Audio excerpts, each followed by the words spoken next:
Friends, இன்றைக்கி எங்கள் வீட்டில் என்ன சாப்பாடுன்னு பார்க்கலாமா? இன்றைக்கி வந்து சாம்பார் தான். சாம்பாரும் அவரைக்காய் துவரமும் தான் வச்சுருந்தேன்.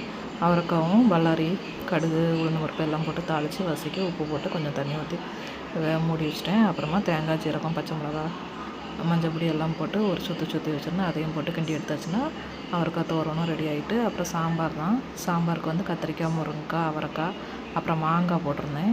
மாங்காய் போட்டாலே ஒரு என்ன சொல்ல அவ்வளோ மணமாக தான் இருக்கும். தேங்காய் சாம்பார், வெள்ளை சாம்பார்னு சொல்லுவாங்க. மாங்காய், முருங்கைக்காய், கத்திரிக்காயெல்லாம் போட்டதுனால சாம்பாருமே செம்ம டேஸ்ட்டாக இருந்துச்சு. அப்புறம் சுட சுட சோறும் போட்டு நல்லா முருங்கைக்காய், கத்திரிக்காய், மாங்காயெல்லாம் எடுத்து வச்சு காயெல்லாம் வேஸ்ட் பண்ணாமல், காயெல்லாம் எதுக்கு சாப்பிட்றதுக்கு தானே போடுறோம், காய் மாங்காய் துண்டெல்லாம் வச்சு அப்படியே சேர்த்து பசஞ்சு சாப்பிடும்போது அவ்வளோ சூப்பராக இருந்துச்சு. அதுவும் தேங்காய் சாம்பார் எப்போவும் வைக்க மாட்டோம், எப்போது தான் வைப்போம். அந்த தேங்காய் சாம்பார்னாலே உங்களுக்கு வந்து ஒரு துண்டு மாங்காய் போட்டிங்கன்னா அவ்வளோ டேஸ்ட்டாக இருக்கும். நீங்களும் அந்த மாதிரி சாம்பாரில் மாங்காய்லாம் போடுவீங்களான்னு சொல்லுங்கள். வீடியோ பிடிச்சா லைக் பண்ணுங்கள், சப்ஸ்கிரைப் பண்ணுங்கள்.